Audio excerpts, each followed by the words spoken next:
alegrei-me quando me disseram, vamos à casa do Senhor. Que privilégio que a gente tem de estar aqui para adorar, para engrandecer o nome do Senhor.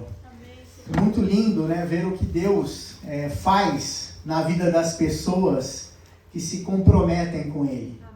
Deus ama as pessoas que o honram e que o amam e que atendem ao chamado de buscar a sua presença, de buscar a sua face, de estar buscando a presença de Deus. O que nós estamos fazendo essa noite é buscar a presença de Deus.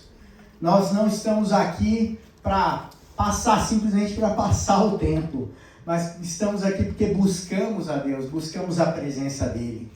E o título da mensagem de hoje é a fidelidade de Deus. A fidelidade de Deus, ela é inigualável, porque a fidelidade de Deus é uma característica que está diretamente relacionada ao caráter do próprio Deus. Deus, por natureza, é fiel. É parte, da sua natureza, é parte intrínseca do que Deus é. Essa característica de ser sempre fiel. Eu lembro quando os meus filhos eram pequenos, eu ensinava alguns versículos da Bíblia para eles, e aí tinha uma lista, uma relação de versículos, e dentre os versículos que eu ensinava para eles, um que eles gostavam, era dizer assim, eu já fui moço e agora estou velho, mas nunca vi o justo desamparado, nem a sua descendência a mendigar o pão. Deus cuida do justo, cuida dos seus filhos, daqueles que buscam a sua presença. Eu gosto muito de lembrar, às vezes, de uma história do meu avô materno, pastor Mário, que já faleceu há alguns anos, faleceu com 92 anos, e eu já contei aqui um pouco da história dele, como ele era alcoólatra, como ele abandonou a minha avó durante 2 anos, depois retornou, tiveram uma reconciliação, como ele entregou a sua vida a Jesus e a sua vida foi transformada. E depois que ele entregou a sua vida a Jesus, ele começou a buscar a Deus, queria aprender mais. E naquela época ele morava no Piauí, e lá em Teresina tinha um seminário que foi fundado por missionários americanos, chamava Seminário Batista, lá em Teresina. E ele queria estudar, queria se tornar pastor, e entrou nesse seminário e começou a estudar e a aprender. E ele trabalhava, a profissão dele era sapateiro, e ele tinha, no final, teve 8 filhos, e foram 7 filhas e o último um homem, Isso que é vontade de ter um menino, Então, quantos pais, Às vezes teve 7 filhas, depois teve um menino. E ele vivia trazendo, falando de Jesus, e ele, além da profissão dele, já era um missionário. Então, ele saía na região onde ele morava, falando do Evangelho. Ele era responsável como seminarista por algumas missões e igrejas que estavam começando ali. E ele fazia o seminário na igreja em Teresina de segunda a sexta-feira, e toda vez, chegava sexta-feira à noite, ele já tinha compromisso sábado de manhã, nas cidades no entorno de Teresina, e tinha uma cidade que ele era responsável por uma igreja, e ele pedalava, ele tinha uma bicicleta, daquelas bicicletas antigas, tipo Barra Forte, que tinha antigamente. Ele saía pedalando 60 quilômetros toda sexta-feira, e domingo à noite terminava o culto na igreja, ele pedalava 60 quilômetros de volta até Teresina, onde ficava a sua família, e aí retomava a rotina, estudando e fazendo sapatos para poder sustentar a família. E aí foi, ao longo desse período em que ele fez o seminário, essa dificuldade, esses desafios, mas ele perseverando naquele objetivo dele de aprender da palavra e de estar ensinando também para as pessoas nas missões ali onde ele era responsável. E chegou, terminou o seminário, chegou o momento onde ele seria consagrado a pastor. E chamaram, teve aquela banca, o concílio ali para avaliar ele, como pastor, e ele fez, vamos dizer assim, é como se fosse uma prova, um teste oral, fazem perguntas, e naquela época faziam dessa forma, e aí ele acabou respondendo, foi muito bem, mas tinha uma irmã, uma professora do seminário, levantou a mão e falou assim, olha, o Mário é um excelente obreiro, ninguém duvida da sua capacidade, do conhecimento, da dedicação, mas tem um problema. como é que pode, né, um obreiro de Deus estar endividado? E meu avô estava endividado. Naquela época, ele sustentando ali aquele monte de filho e fazendo dupla, tripla jornada. Ele tinha pego o dinheiro emprestado, ele estava todo endividado e ele não poderia se tornar pastor porque apontaram aquela situação que comprometia ele como um servo de Deus, né? E ele reconheceu e falou, ele voltou para casa muito triste. Chegou em casa, chamou ali a minha avó, as filhas e falou assim, olha, todo mundo vamos nos ajoelhar, vamos orar, porque Deus não me permitiria que eu chegasse até aqui para que acontecesse uma situação como essa. Realmente tenho essa dívida, isso me envergonha, mas Deus é poderoso para mudar a situação, porque eu não tenho de onde tirar dinheiro, mas Deus é poderoso para mudar as circunstâncias. E aí colocou todas as filhas, né? Meu tio Júnior acho que não tinha nascido naquela época, e todos ajoelharam naquela sala, começaram a orar, e naquele mesmo concílio de pastores tinha um missionário americano que ficou muito tocado com aquela situação, e ele mandou uma carta para vários missionários americanos que já tinham retornado para os Estados Unidos e que conheciam o meu avô. E eles se juntaram sem que meu avô soubesse, levantaram uma oferta e enviaram, né? Na época era algo equivalente a $5.000. E mandaram aquele dinheiro para ele, que era mais do que ele devia, né? E aquele dinheiro foi uma bênção, ele conseguiu pagar todos os seus devedores, né? E conseguiu ficar livre daquele sufoco.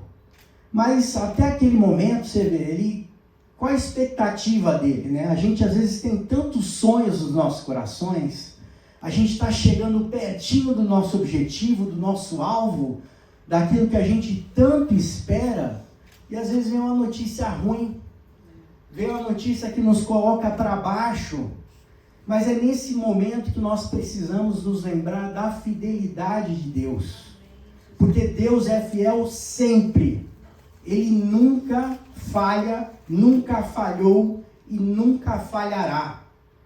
O homem pode ser infiel para com Deus, mas Deus jamais será infiel para com seus filhos, para com aqueles que o buscam, para com aqueles que amam a Deus e buscam a sua presença. Deus é fiel sempre. Tem uma passagem em Êxodo, capítulo 34, versículo 6, que conta quando Deus passa na frente de Moisés, e diz assim, Deus passou diante de Moisés e disse em voz alta, eu sou o Senhor, o Deus eterno, eu tenho compaixão e misericórdia, não fico irado com facilidade, e a minha fidelidade e o meu amor são tão grandes, que não podem ser medidos. Deus, ele se apresenta a Moisés falando quem ele era. Um pouco tempo antes, né, quando Moisés perguntou a Deus, dizendo, Deus, quando me perguntarem quem tu és, né, o que eu vou dizer, quem é você? E Deus disse, diga, eu sou o que sou. Deus se apresentou dessa forma, Ele é. Não se explica a Deus, Deus simplesmente é Deus. E nós, às vezes, tentamos, né? Às vezes tentar explicar Deus é como uma formiga tentar explicar a internet. Não vai conseguir, né? Tentar explicar a física quântica. Nós podemos tentar, né? Buscar compreender Deus, mas a gente vai conhecer Deus pelo seu amor. Deus pelo que Ele faz a cada dia nas nossas vidas, pela sua presença constante, nos abençoando, nos acolhendo, nos fortalecendo, nos levantando. Mas muitas pessoas às vezes tentam questionar a Deus, e é natural para o ser humano. Quem aqui nunca questionou a Deus? Deus, por que você permite que essa situação aconteça comigo? Por que você está permitindo que isso aconteça na minha família, com os meus pais, com os meus filhos, com a minha irmã, com o meu irmão? Quantas vezes nós falamos isso com Deus? E Deus não acha ruim que você se expresse dessa forma com Ele, porque Ele quer que você fale mesmo aquilo que está no seu coração, aquilo que está te tocando. Meu avô foi lá naquela situação difícil e chorou na presença de Deus, se ajoelhou e clamou a Deus, e Deus ouviu a oração dele. Deus atendeu o pedido e de um lugar assim, milagrosamente os recursos vieram para saldar a dívida que ele tinha.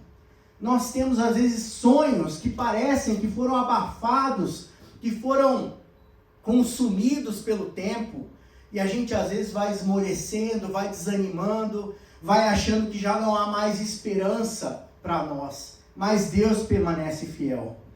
E tem um versículo em 2 Timóteo, capítulo 2, versículo 13, que diz assim: se somos infiéis, ele permanece fiel, pois não pode negar-se a si mesmo. Deus não pode negar-se a si mesmo em relação à sua própria fidelidade, porque é algo que é parte do que Deus é.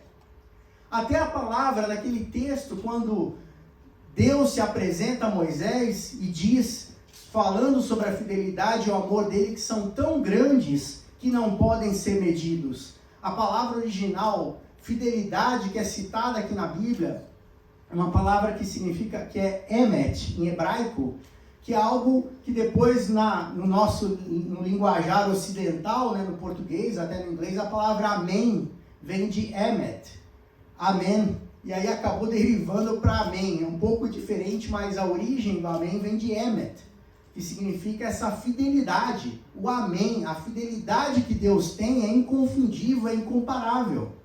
E quando ele fala com Moisés, ele manifesta, olha, a minha fidelidade não pode ser medida, não dá para a gente alcançar o tamanho da fidelidade de Deus. E o primeiro ponto que eu queria falar nessa noite, em relação à fidelidade de Deus, é que a palavra de Deus é fiel. A palavra de Deus é fiel, tudo que sai da boca de Deus se cumpre. Não há nada que não venha, né, de Deus, que não deixe de se acontecer se saiu da boca de Deus. A palavra de Deus, ela se cumpre, a palavra de Deus é fiel. Em Números capítulo 23, no versículo 19, diz assim: Deus não é homem para que minta, nem filho do homem para que se arrependa. Acaso ele fala e deixa de agir? Acaso promete e deixa de cumprir? Deus não é como a gente. A gente às vezes pode prometer alguma coisa e pela nossa incapacidade, nossa limitação humana, a gente não cumpre. Até o Elias falou sobre isso no domingo passado. Pessoas que às vezes prometem alguma coisa e a pessoa pode não estar aqui amanhã para cumprir a promessa, falece, acontece alguma situação, a pessoa tem um imprevisto, uma situação e não consegue cumprir, mas Deus, ele sempre cumpre as suas promessas. Deus cura, Deus é poderoso para curar as enfermidades. E algumas vezes as pessoas pedem a Deus que as cure, e por algum motivo a cura não vem. Mas não cabe a nós questionar, cabe a nós seguir intercedendo, orando. Deus, a tua palavra diz que tu és poderoso para curar as pessoas. Eu vou continuar crendo. E mesmo que eu morra crendo, eu vou continuar crendo, porque a gente vai viver aqui na terra uma fração de tempo em comparação à eternidade. E na eternidade não tem doença, na eternidade não tem dor.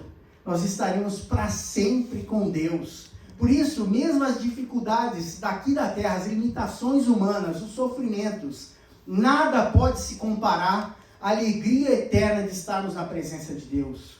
Pedro falava isso, o apóstolo Paulo também enfatizava isso, sobre a eternidade ao lado de Deus. E a gente, às vezes, com a nossa visão natural humana, a gente foca muito no presente. Coloca o nosso foco no sofrimento, na dor, na dificuldade que a gente está enfrentando. E é natural, nós somos seres humanos. A gente vê a história na Bíblia do profeta Elias, como ele ficou desesperado a ponto de não querer viver mais, porque ele estava com medo. Ele estava com medo de ser morto.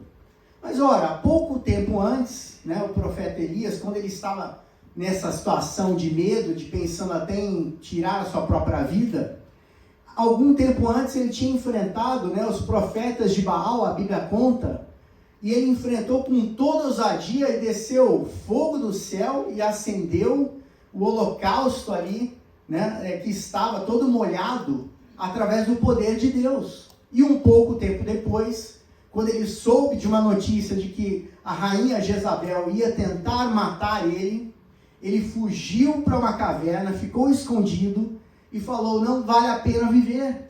Pensou em desistir da vida.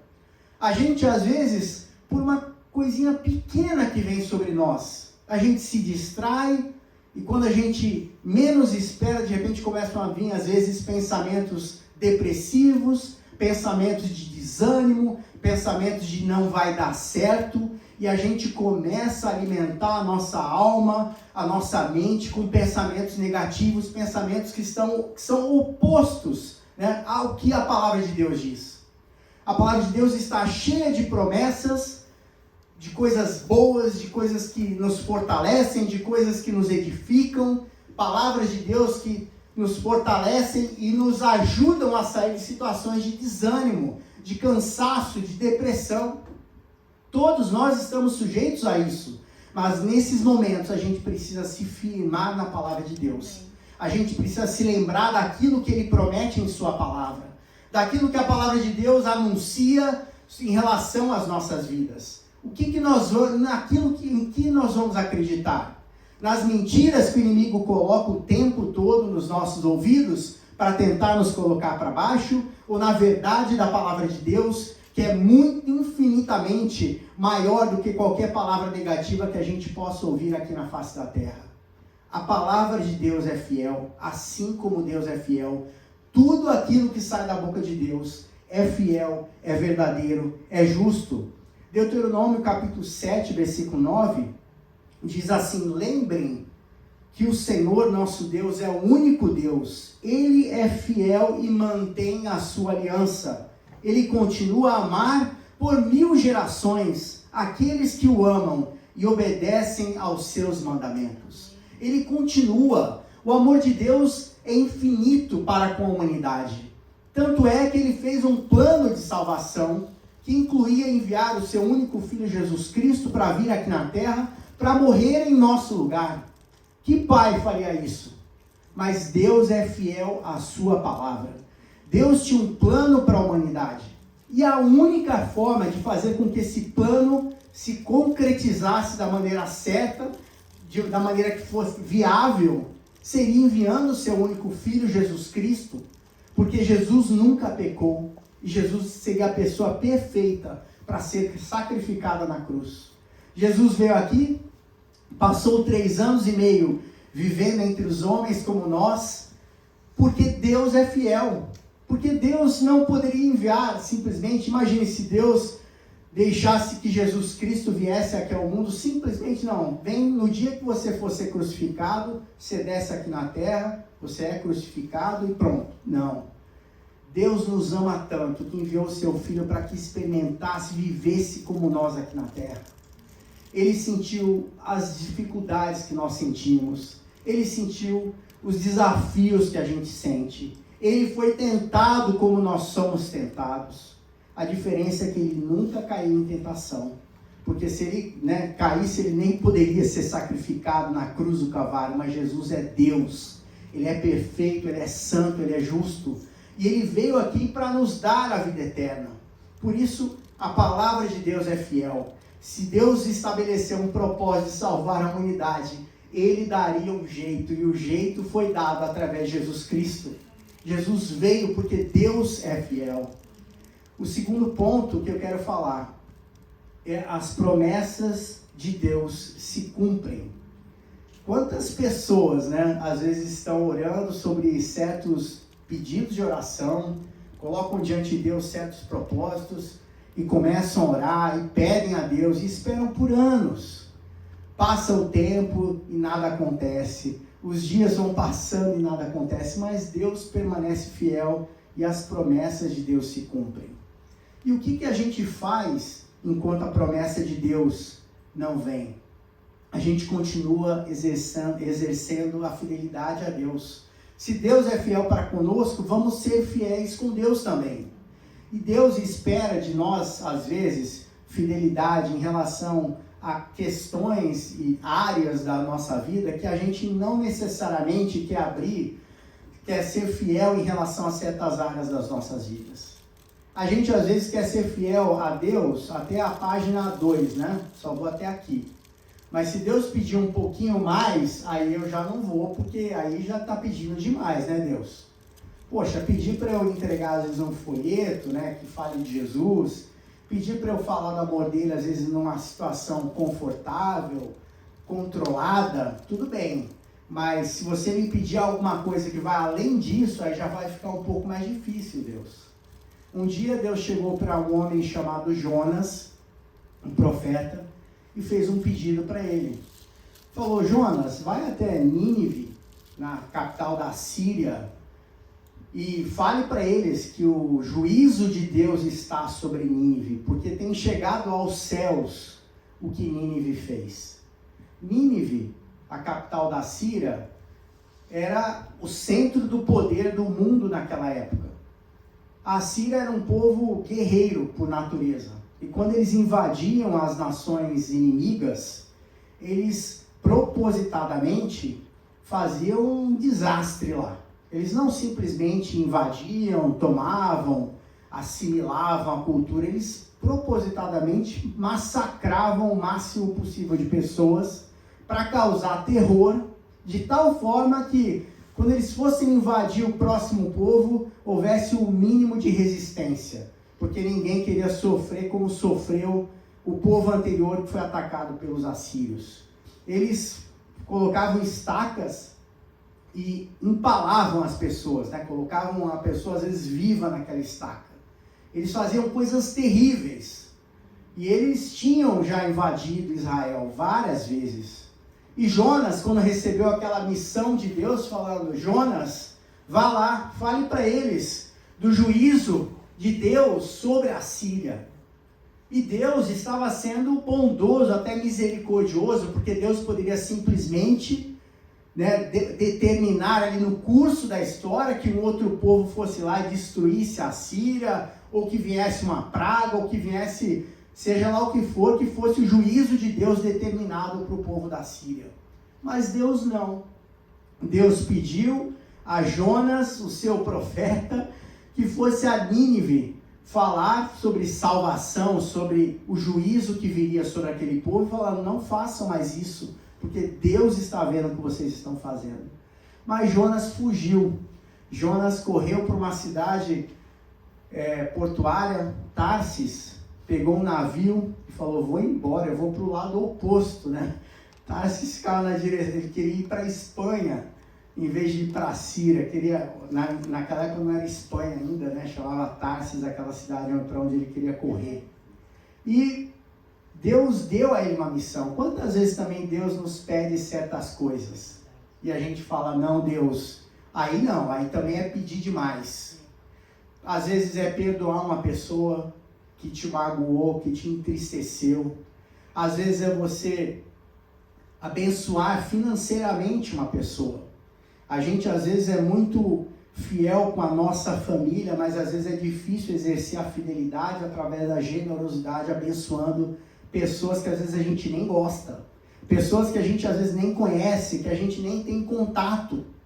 E Deus às vezes nos pede coisas difíceis de fazer, porque Deus é fiel e espera que nós sejamos fiéis também com relação àquilo que nós temos que fazer como filhos de Deus. E Jonas recebeu essa missão, mas ele correu.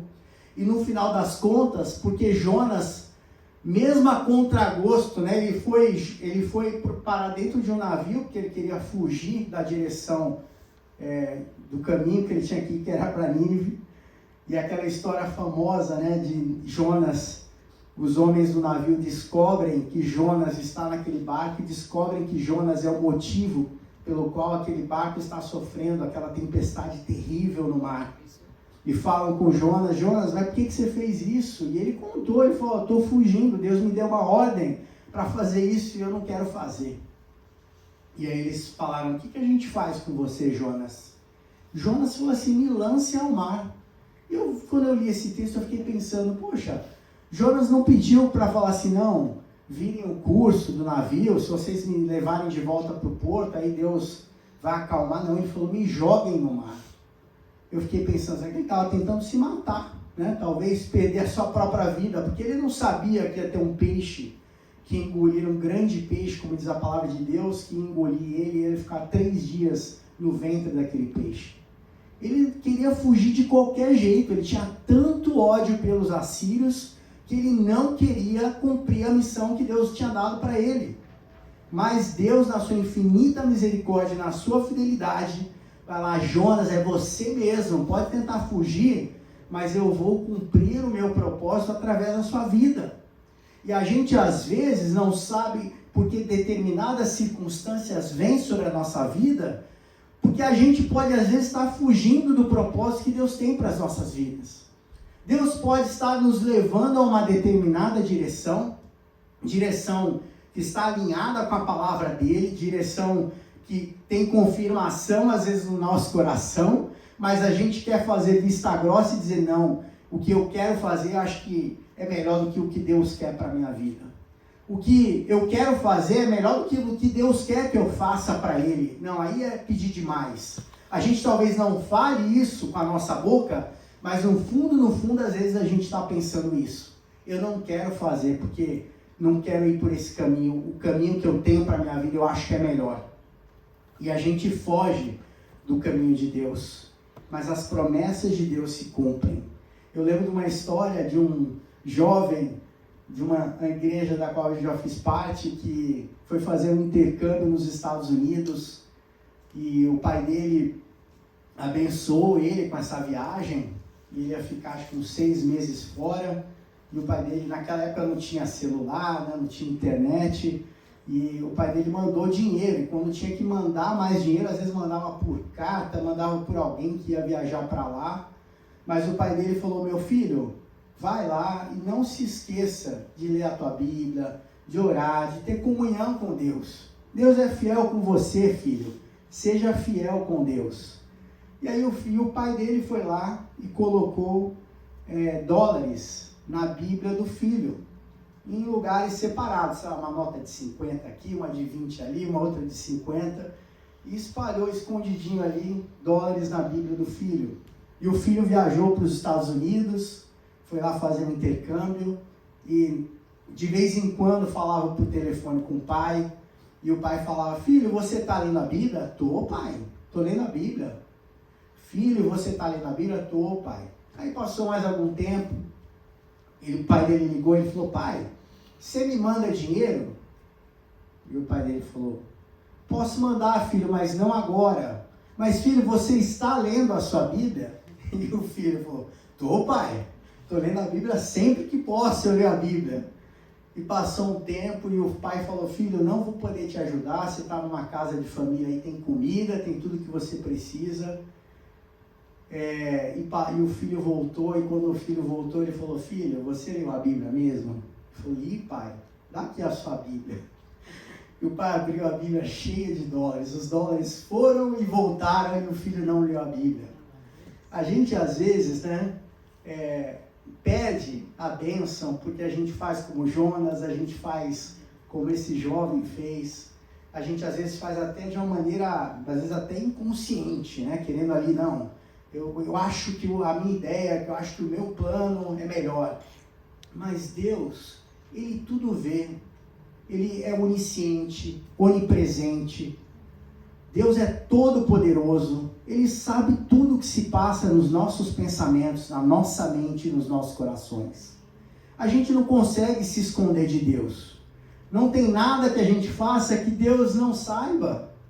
Às vezes tem lá bênçãos, né, que estão ali guardadas, separadas para as nossas vidas, mas a gente não se apropria dessas bênçãos, dessas promessas, porque a gente não está sendo fiel a Deus.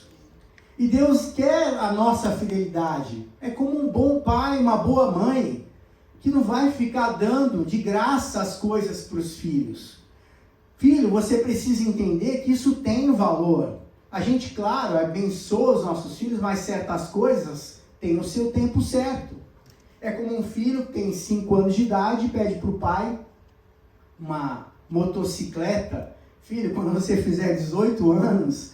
você tirar a sua carteira de habilitação, filho, quando você tiver responsabilidade, quando você tiver maturidade, e quando a gente fica parado na vida cristã, estagnados, sem buscar a presença de Deus, a gente acaba ficando como esses filhos imaturos.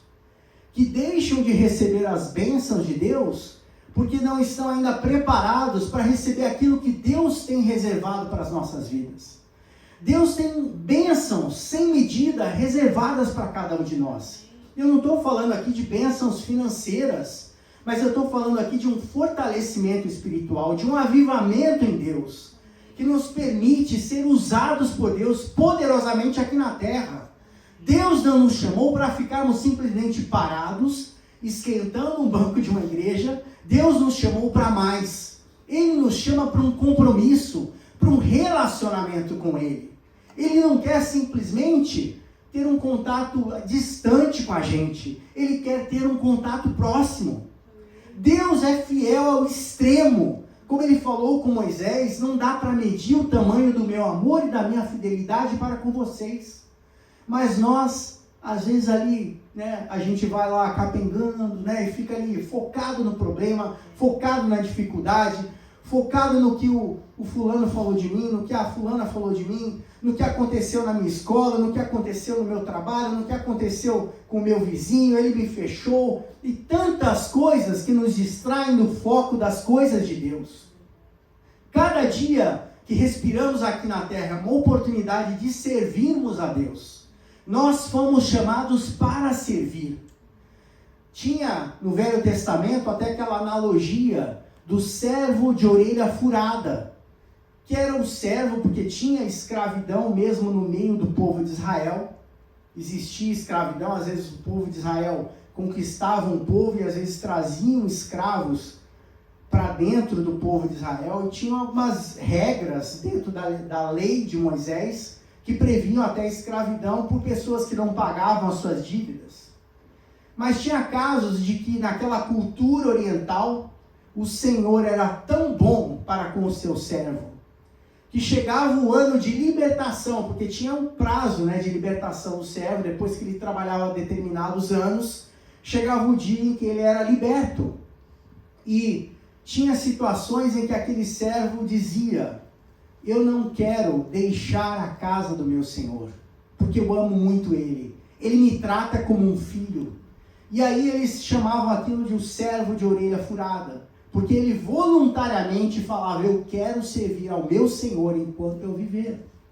E nós que temos total liberdade, nós servimos a Deus voluntariamente, nós temos a opção de servir a Deus. Nós às vezes relutamos em fazer a vontade dele, relutamos às vezes em fazer aquilo que ele nos pede para fazer. E a gente falou até nessa série Esperança Inabalável, que a palavra de Deus pode ser resumida como Jesus Cristo ensinou, no amar a Deus acima de todas as coisas e ao próximo como a si mesmo. A gente vê hoje em dia, tem tantos teólogos de internet, né, teólogos do Instagram, teólogos do Facebook, fala-se tantas coisas, né? E as pessoas gastam tanto tempo discutindo, né? É calvinismo, arminiano, é pré-milenista, amilenista, e se esquecem do principal: amar a Deus acima de todas as coisas e ao próximo como a si mesmo. Se a gente coloca o nosso foco nisso, as coisas começam a mudar nas nossas vidas, porque quando a gente faz para o outro aquilo que a gente gostaria que fosse feito para nós, é aquilo do servir ao próximo, Deus começa a mover nas nossas vidas, fazendo coisas tremendas em cada um de nós. Deus quer nos usar. Nós estamos aqui na terra para sermos usados por Ele. E você tem oportunidades infinitas, né, de ser instrumento de Deus no seu dia a dia. Cada momento, cada interação com uma pessoa é uma oportunidade de a gente demonstrar o amor de Deus. A gente não é perfeito. Quantas vezes nós falhamos? Falhamos às vezes nas interações, né? Às vezes está mal-humorado, o atendente te trata mal, e aí é o desafio de exercitar o cristianismo quando dói. É fácil exercitar o cristianismo com aquela pessoa que te trata bem, mas é difícil exercitar quando a pessoa te trata mal e você tem que dar a outra face e responder com educação e não entrar no nível daquela pessoa, porque a gente não sabe o que está acontecendo com aquela vida. Às vezes não tem Jesus na sua vida, está numa situação difícil dentro de casa, e às vezes a gente quer trocar faíscas ali, né, numa discussão desnecessária. Quantas oportunidades nós temos a cada dia de exercitar a fidelidade de Deus através das nossas vidas, replicando o amor de Deus aqui na terra. As promessas de Deus se cumprem. 2 Coríntios capítulo 1, versículo 20, diz assim: pois todas as promessas de Deus se cumpriram em Cristo, com um alto e claro sim. E por meio de Cristo confirmamos isso, de modo que nosso amém se eleva a Deus para a sua glória. É muito linda essa passagem, porque Paulo está dizendo assim, que todas as promessas de Deus se cumpriram em Cristo. Tudo aquilo que Deus prometeu para a humanidade, de salvação, porque a vinda de Jesus Cristo aqui na terra para nos salvar, para morrer pelos nossos pecados, resolveu todos os problemas da humanidade, para aqueles que creem em Jesus Cristo, para aqueles que aceitam a Jesus Cristo como Senhor e Salvador das suas vidas. Então as promessas de Deus se cumpriram através de Jesus Cristo. Você tem tudo o que você precisa por causa de Jesus Cristo. Você tem tudo o que você necessita em Jesus Cristo. A gente às vezes acha, não, eu preciso disso, eu preciso daquilo, eu preciso de bens materiais, eu preciso de uma pessoa do meu lado, eu preciso daquilo outro, eu preciso de uma ajuda assim, assado. Pensa primeiro em Jesus Cristo. Lembre-se, com Ele você tem tudo o que você precisa e o mais Ele vai te dar. A palavra de Deus diz: buscai primeiro o reino de Deus e a sua justiça, e as demais coisas vos serão acrescentadas. Quando a gente coloca Deus em primeiro lugar nas nossas vidas, as demais coisas vão acontecer, Deus vai suprir as suas necessidades, Deus vai te trazer paz, Deus vai te trazer alegria e a capacidade de viver uma vida alegre, mesmo numa situação triste. Viver uma vida de paz, mesmo numa situação de guerra, numa situação conturbada. Quantos irmãos em Cristo nós temos hoje, por exemplo, vivendo em países onde a palavra de Deus não pode ser anunciada? Onde, se eles falarem do amor de Deus, eles podem ser mortos. E aqui na terra, nós temos, aqui no Brasil, né, a gente tem a oportunidade de falar do amor de Deus à vontade. Claro que existem também perseguições, claro que temos um inimigo que tenta de todas as formas impedir que o Evangelho de Deus seja propagado. Mas nós vamos avançar em nome de Jesus. Essa igreja foi plantada nesse bairro com esse propósito, com esse objetivo. Não foi feita para homens, foi feita para Deus, com o objetivo de anunciar a palavra de amor que só Deus pode dar. As pessoas buscam, né, a solução para os seus problemas, às vezes em tudo quanto é canto. E às vezes quando a coisa aperta, se lembra que existe um Deus que pode solucionar o problema das pessoas com estalar de dedos, porque Deus é poderoso para fazer isso.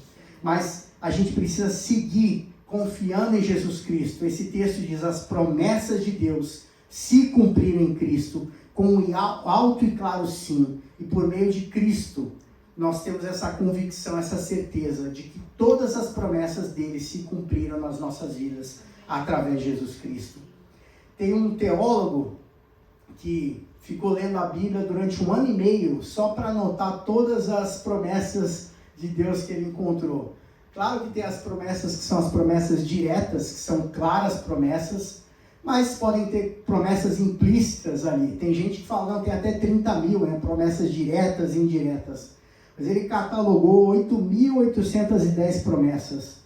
E dessas 8.800 promessas, 7.487 promessas feitas diretamente para a humanidade. Deus tem um amor tão grande por cada um de nós, né? Quantas promessas que Ele tem para cada um de nós. Por isso que a gente precisa compreender e estudar a palavra de Deus, porque as promessas de Deus estão aqui.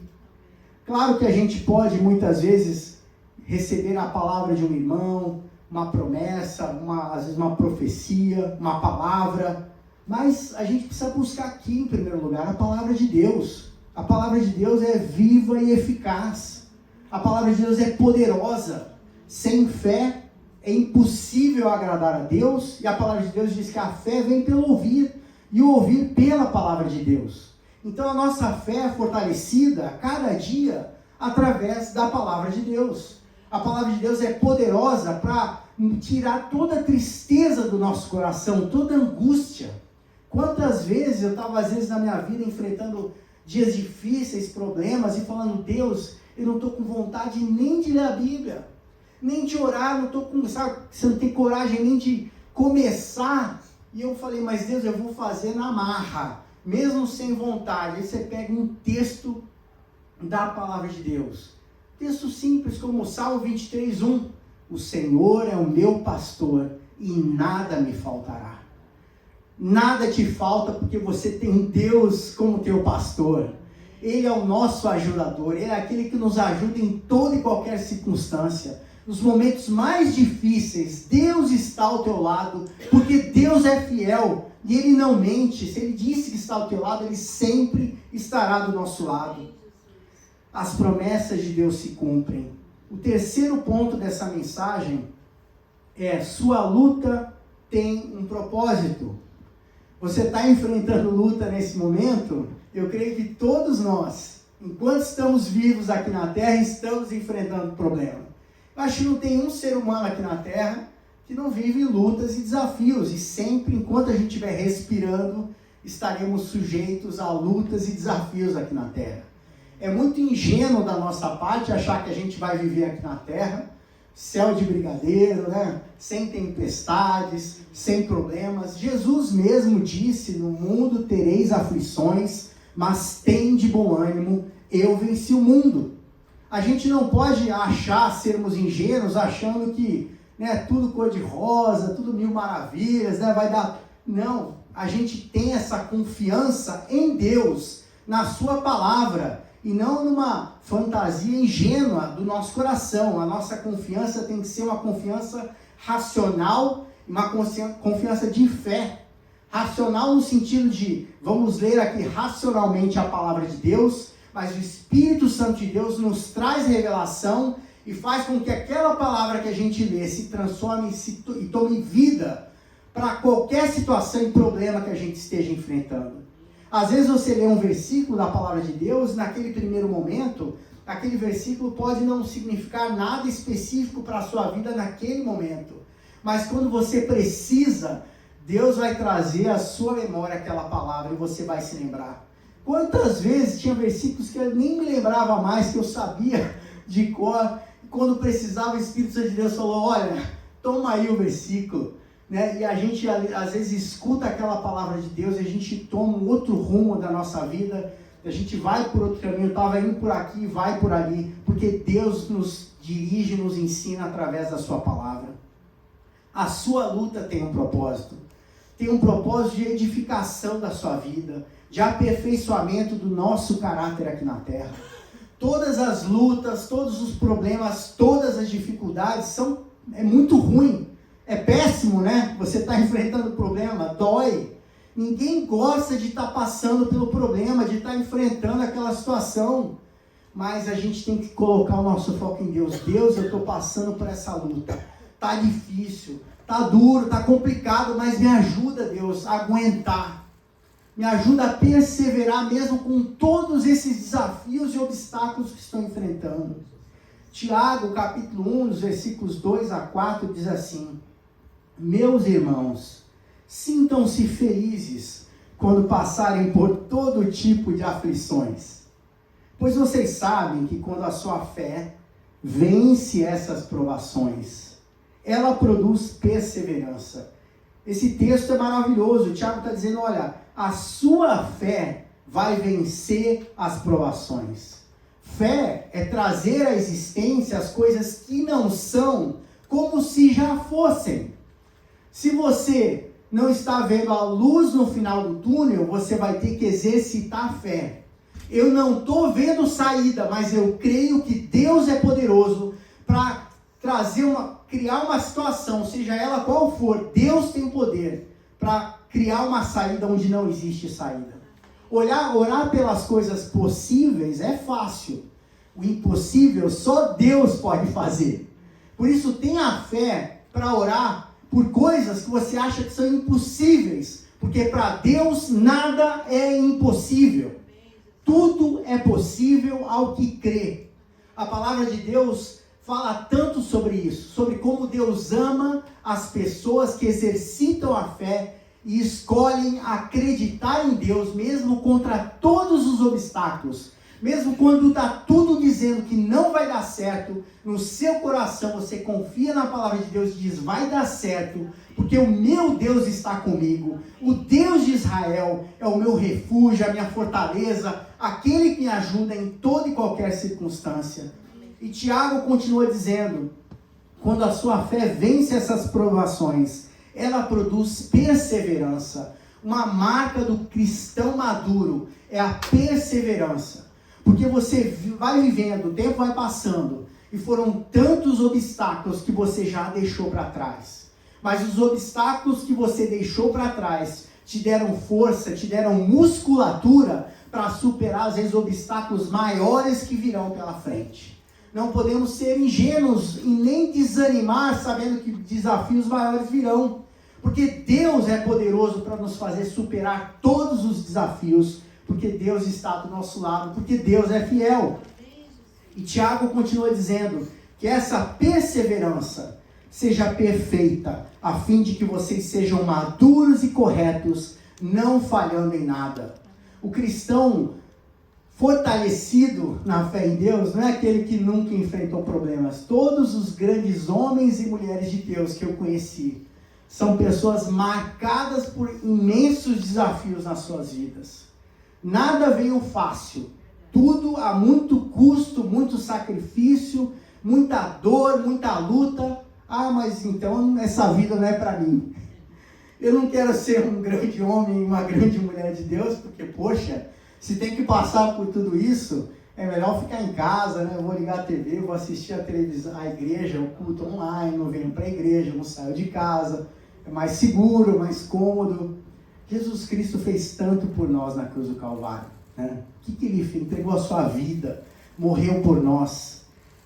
A gente tem que seguir em frente, crendo, confiando em Deus. E quanto mais estamos fortalecidos na palavra de Deus, mais estaremos fortalecidos para enfrentar os desafios da vida. A gente vai enfrentar desafios que a gente vai dizer de onde eu tirei força para encarar essa. Como é que eu consegui superar essa? Porque Deus está do teu lado, te fortalecendo, te acompanhando em todos os passos que você dá. Romanos 5, versículos 3 a 6 diz assim, também nos alegramos nos sofrimentos, pois sabemos que os sofrimentos produzem a paciência. Quanta impaciência a gente tem nos dias de hoje, né? A gente vive uma sociedade imediatista. Eu quero tudo agora, né? A pessoa vai lá e quer resolver tudo rápido. Hoje em dia, né, antigamente as pessoas às vezes ficavam anos e anos na mesma empresa, né? Hoje é parte da cultura, né? De fica 2 anos, vai 3, e até as empresas já entendem isso como algo normal, porque é parte. A gente vive numa cultura de rapidez, de mudanças. As coisas mudaram, mas nós, como cristãos, precisamos aprender a desenvolver a paciência. E é o que Paulo está dizendo aqui em Romanos. A paciência traz a aprovação de Deus. Deus fica feliz, Ele aprova os filhos dele que exercitam a paciência no meio das provações e dos desafios. E essa aprovação de Deus cria a esperança. Essa esperança não nos deixa decepcionados, pois Deus derramou o seu amor no nosso coração por meio do Espírito Santo que Ele nos deu. Deus é fiel sempre e a sua luta tem um propósito. Quando você estiver enfrentando dificuldade, não é para você glorificar a luta, você glorifica a Deus. Porque Deus vai te ajudar a atravessar essa luta e vai te dar a vitória. Porque nós somos mais do que vencedores em Cristo Jesus. Você já nasceu vencedor e você é sempre vencedor com Jesus Cristo. O problema pode estar lá, você pode até ter um revés aqui, outro ali. Mas você segue marchando, olhando para Jesus, o autor e consumador da nossa fé. 1 Pedro 4,19 diz assim, por isso mesmo, aqueles que sofrem de acordo com a vontade de Deus, devem confiar sua vida ao seu fiel Criador e praticar o bem. Eu acho linda essa passagem sobre praticar o bem. Porque o que Pedro está dizendo aqui, quando ele fala, olha, você está sofrendo, pratica o bem. Mas, poxa, se eu estou sofrendo, a tendência da pessoa que está sofrendo é ser introspectiva, né? só pensar em si mesmo, no seu problema, no eu. Mas Pedro está dizendo, pratica o bem. E como é bom praticar o bem, ajudar o próximo, porque a gente tira o foco do nosso problema. A gente começa a fazer a vontade de Deus. E as coisas vão se desenrolando, porque Deus vai abrindo portas, vai transformando qualquer situação. Porque nós estamos sendo servos fiéis de Deus, cumprindo a missão dele aqui na terra, de amar o próximo fazendo bem. E Gálatas 6,9 continua dizendo assim, portanto, não nos cansemos de fazer o bem. No momento certo, teremos uma colheita de bênçãos, se não desistirmos. Tem uma outra versão de Gálatas 6,9 que fala assim, no momento certo, né, colheremos a recompensa, se não desfalecermos antes. É quase como dizendo assim, se você não morrer antes, né, continua fazendo bem, apesar das circunstâncias, a despeito do que você está passando. E a gente vê, né, os apóstolos da igreja primitiva, lá em Atos, né, se reunindo nas casas, e eu fico muito curioso, eu falo, poxa, se um dia lá nos céus eu puder ver, né, vamos ver o videotape aí da igreja de Atos, a igreja primitiva, como eles se reuniam nas casas, né, essa dedicação, esse comprometimento de expandir e espalhar o evangelho, o amor de Deus para as demais pessoas, né, a maneira como o evangelho cresceu rapidamente. E a prática do bem era algo fundamental nisso. Porque é muito fácil, né, você às vezes falar do amor de Deus se você não pratica. É muito mais fácil você convencer uma pessoa a amar o Jesus que você ama, se você pratica o bem, né, com ações do que simplesmente com palavras. Deus espera isso de cada um de nós. Deus nos ama. E Ele quer que cada um de nós se lembre que a fidelidade dele dura para sempre. Não importa a luta que você esteja enfrentando, não importa o problema, a fidelidade de Deus permanece para sempre. Vamos nos colocar em pé.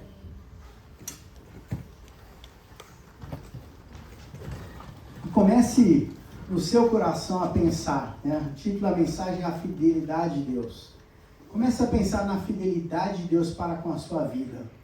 E comece a refletir de que maneira você também pode exercitar a fidelidade para com Deus, que é sempre fiel para com você.